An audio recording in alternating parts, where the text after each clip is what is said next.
श्रीमती जी कुछ तो सस्ता लो, बचत करो। नहीं श्रीमान जी, सब बढ़िया लो, रहने दीजिए। इसमें क्या खास बात है? थोड़े में ज्यादा स्वाद, यही तो है इसकी खास बात। वाह मामा, क्या स्वाद है। अरे मेरे राजा, सबका राजा आरती और मसाला।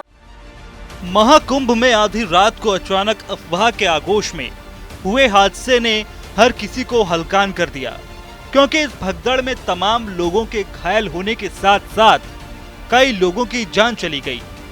लेकिन इन हालात में सरकार और कुंभ प्रशासन ने जिस तेजी से हालात संभाले वो वाकई काबिले तारीफ है। ये मेरी अपील है पूरे प्रदेशवासियों से, पूरे देशवासियों से और सभी श्रद्धालुओं से भी, सभी पूज्य संतों से भी, कि अफवाह पर कोई ध्यान न दें, संयम से काम लें। ये सब आयोजन सभी लोगों का है। प्रशासन उनकी सेवा के लिए पूरी तत्परता के साथ लगा हुआ है। केंद्र और राज्य सरकार पूरी मजबूती के साथ वहाँ पर हर प्रकार का सहयोग करने के लिए तत्पर है। लेकिन कोई किसी अफवाह पे ध्यान न दे।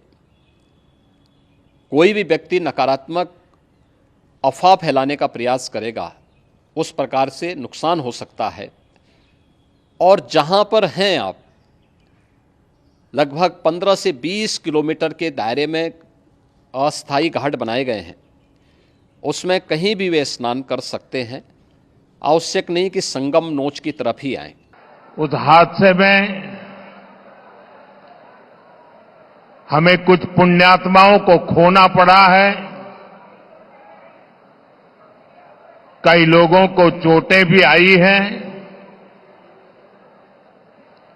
मैं प्रभावित परिवारों के प्रति संवेदना व्यक्त करता हूं और घायलों के जल्द स्वस्थ होने की कामना करता हूं। मैं यूपी सरकार के साथ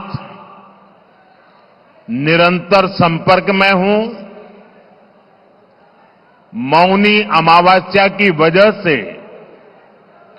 करोड़ों श्रद्धालु आज वहां पहुंचे हुए हैं।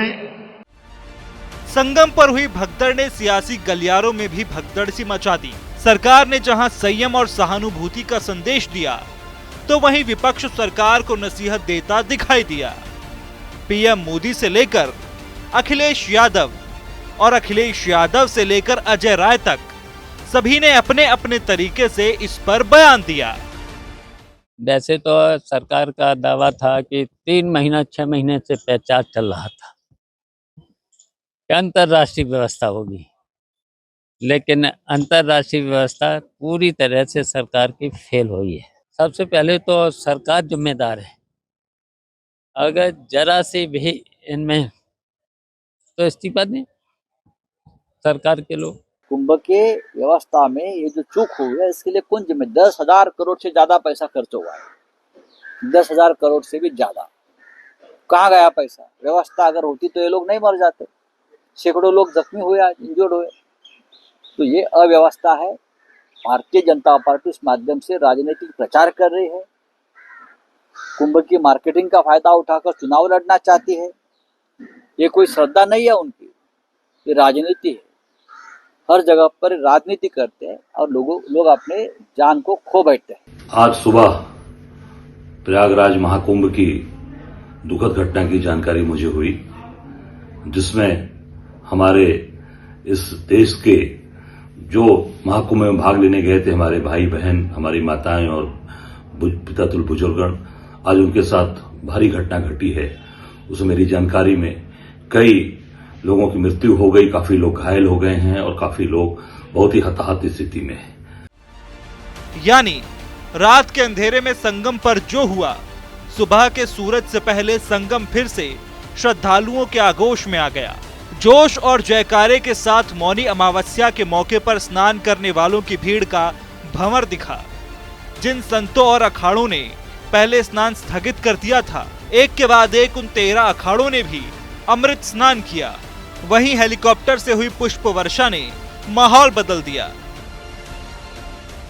आप देख रहे हैं मेरे साथ हजारों की संख्या में संत महात्मा नागा सन्यासी है और आज हम अमृत स्नान के लिए जा रहे हैं और हम यही कहना चाहेंगे कि हम बहुत जल्दी घाट खाली करेंगे और जितने भी यात्री यहाँ प्रयागराज में है वो सभी स्नान करें और जहाँ जहाँ आपको गंगा जी दिखाई देती है वहाँ सभी आस्था की डुबकी लगाएं। बहरहाल महाकुंभ और मौनी अमावस्या का संबंध ही ऐसा है कि संगम पर श्रद्धालुओं का सैलाब उमड़ आया। सरकार और सिस्टम के लिए ये किसी कड़ी तपस्या से कम नहीं। वहीं भगदड़ जैसे हालात के बाद भी संगम पर सनातन का शंखनाद कम नहीं हुआ, यानी भगदड़ पर भारी पड़ गई सनातन की आस्था।